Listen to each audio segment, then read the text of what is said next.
India winning the FIFA World Cup. For most people, that sentence sounds like a joke. But the real irony is that India once had everything needed to become a great football nation. The passion, the players, the history, the moments. So what happened? How did a country with 1.4 billion people fail to find just 11 footballers who could reach the FIFA World Cup? Well, history.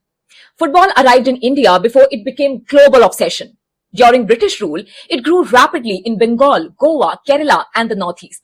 It was the game of the streets, the workers, and ordinary people. Then in 1911, something extraordinary happened. Mohun Bagan, a team of mostly barefoot Indian players, defeated the British East Yorkshire Regiment to win the IFA Shield. For a colonized India, it was more than a football victory. It was a symbol of resistance, a moment where Indians defeated their rulers at their own game. For a while, football looked like it could become India's sport. But then came the first major turning point. Cricket.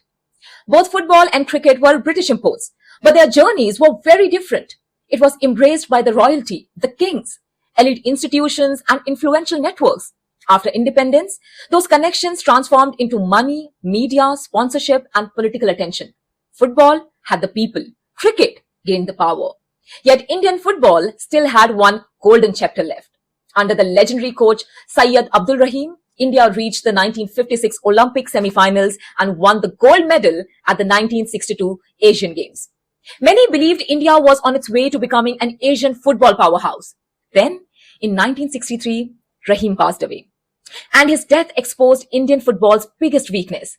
There was no system strong enough to carry his vision forward. Even the famous 1950 World Cup story reveals the same problem. Many believe India refused to play because FIFA did not allow barefoot players. It wasn't the complete truth. Travel cost, lack of preparation, limited international exposure, and the All India Football Federation choosing the Olympics over the World Cup played a much bigger role. Again, the issue was never a lack of talent. It was a lack of planning, governance, and a long-term vision. While Brazil, Germany, Japan, and South Korea were building academies, coaching systems, professional leagues, and sports science, India failed to build a long-term football pathway.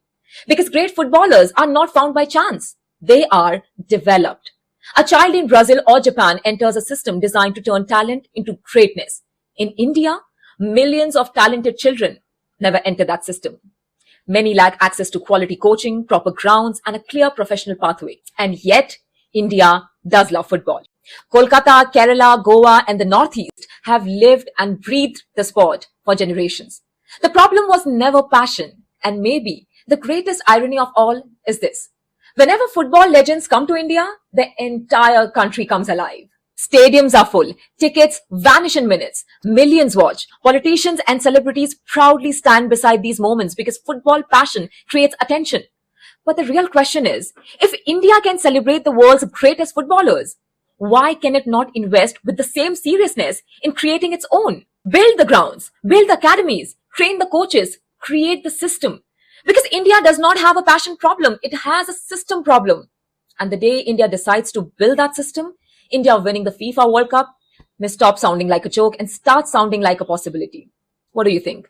Do let me know in the comments below.